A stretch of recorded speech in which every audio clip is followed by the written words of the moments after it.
श्री नमः। श्रीमद् भागवत गीता के 5वें अध्याय का अर्थ। अर्जुन ने पूछा, हे कृष्ण, आप कर्मों के संन्यास की और फिर निष्काम कर्मयोग की प्रशंसा करते हैं, इसलिए इन दोनों में एक जो निश्चय किया हुआ कल्याणकारक हो उसको मेरे लिए कहिए। इस प्रकार अर्जुन के पूछने पर श्री कृष्ण महाराज बोले, हे अर्जुन, कर्मों का संन्यास अर्थात मन, इंद्रियों और शरीर द्वारा होने वाले संपूर्ण कर्मों में कर्तापन का त्याग और निष्काम कर्मयोग अर्थात समत्व बुद्धि से भगवत अर्थ कर्मों का करना, ये दोनों ही परम कल्याण के करने वाले हैं। परंतु उन दोनों में भी कर्मों के संन्यास से निष्काम कर्मयोग साधन में सुगम होने से श्रेष्ठ है। इसलिए है अर्जुन, जो पुरुष किसी न किसी से द्वेष करता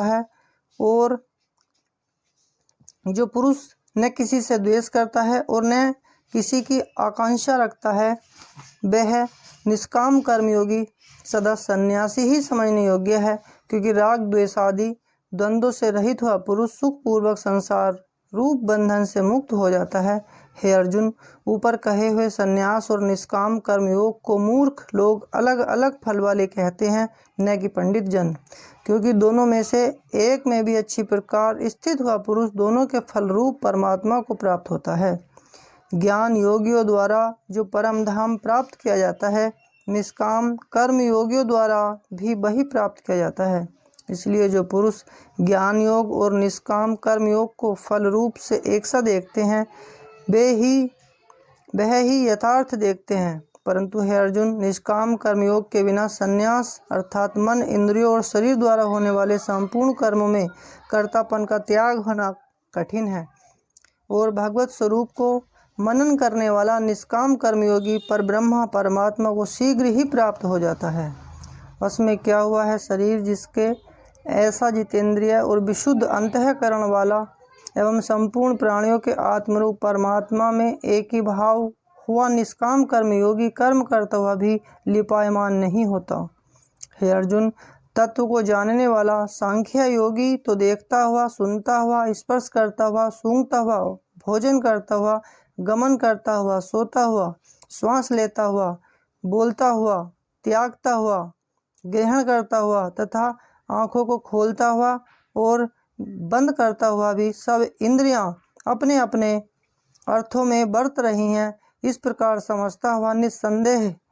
माने कि मैं कुछ भी नहीं कर रहा हूँ या कुछ भी नहीं करता हूँ। परंतु हे अर्जुन, देहाभिमानियों द्वारा यह साधन होना कठिन है और निष्काम कर्मयोग सुगम है, क्योंकि जो पुरुष सब कर्मों को परमात्मा में अर्पण करके और आसक्ति को त्याग कर कर्म करता है, वह पुरुष जल से कमल के पत्ते के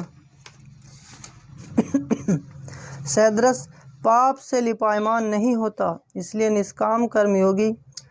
ममत्व बुद्धि रहित केवल इंद्रिय, मन, बुद्धि और शरीर द्वारा भी आसक्ति को त्याग कर अंतःकरण की शुद्धि के लिए कर्म करते हैं। इसी से निष्काम कर्मयोगी कर्मों के फल को परमेश्वर के अर्पण करके भगवत प्राप्ति रूप शांति को प्राप्त होता है, और सकामी पुरुष फल में आसक्त हुआ कामना के द्वारा बंधता है। इसलिए निष्काम कर्मयोग उत्तम है। हे अर्जुन, बस में है अंतःकरण जिसके ऐसा सांख्य योग का आचरण करने वाला पुरुष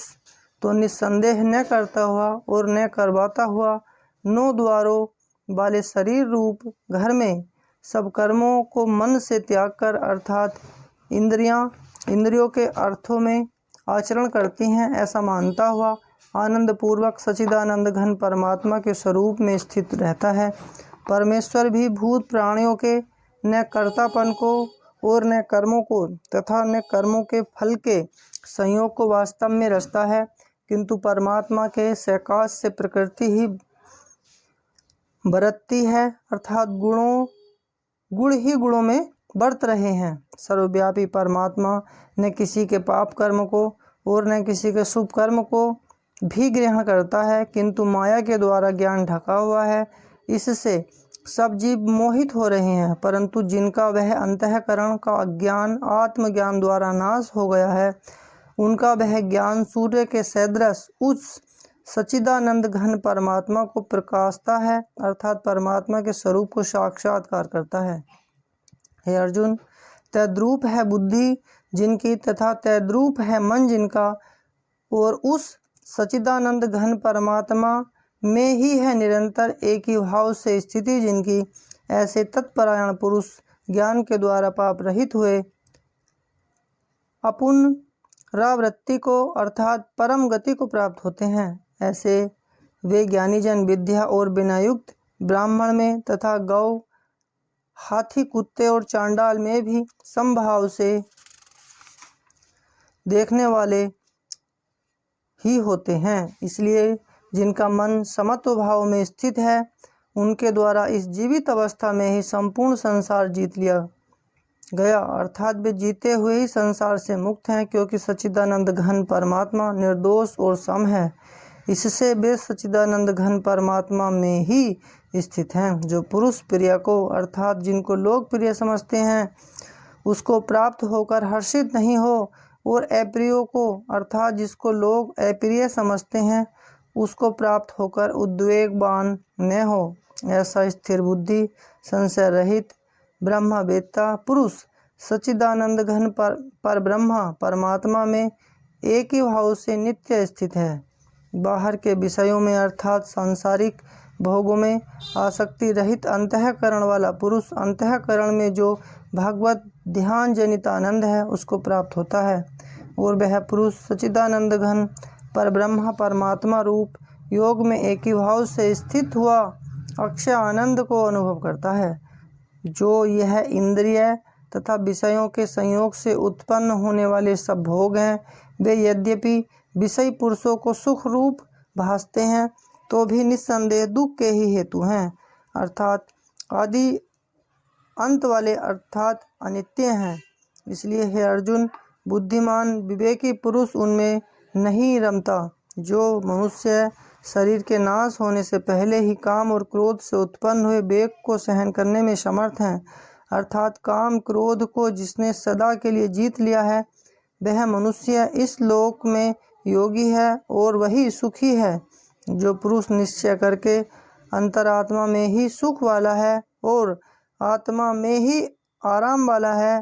तथा जो आत्मा में ही ज्ञान वाला है, ऐसा वह सच्चिदानंद घन परम ब्रह्मा परमात्मा के साथ एक ही भाव हुआ सांख्य योगी शांत ब्रह्मा को प्राप्त होता है। नाश हो गए हैं सब पाप जिनके तथा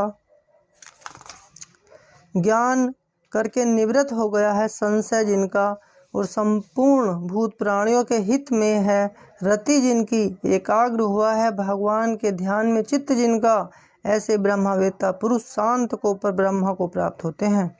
काम क्रोध से रहित जीते हुए चित्त वाले पर ब्रह्मा परमात्मा का साक्षात्कार किए हुए ज्ञानी पुरुषों के लिए सब ओर से शांत पर ब्रह्मा परमात्मा ही प्राप्त है। हे अर्जुन, बाहर के विषय भोगों को न चिंतन करता हुआ बाहरी ही त्याग कर और नेत्रों की दृष्टि से भ्रकुटी के बीच में स्थित करके तथा नासिका में विचरने वाले प्राण और अपान वायु को सम करके जीती हुई हैं इंद्रियां, मन और बुद्धि जिसकी, ऐसा जो मोक्ष परायण मुनि इच्छा भय और क्रोध से रहित है, वह सदा मुक्त ही है। और हे अर्जुन, मेरा भक्त मेरे को यज्ञ और तपो का भोगने वाला और संपूर्ण लोकों के ईश्वर का भी ईश्वर और संपूर्ण भूत प्राणियों का सुहृद अर्थात स्वार्थ रहित प्रेमी, ऐसा तत्व से जानकर शांति को प्राप्त होता है, और सच्चिदानंद घन परिपूर्ण शांत ब्रह्मा के सिवा उसकी दृष्टि में और कुछ भी नहीं रहता, केवल वासुदेव ही वासुदेव रह जाता है। इति श्री मद् भगवद गीता रूपी उपनिषद एवं ब्रह्मा विद्या तथा योग शास्त्र विषयक श्री कृष्ण और अर्जुन के संवाद में कर्म संन्यास योग नामक 5वां अध्याय पूर्ण हुआ। ओम श्री परमात्मने नमः।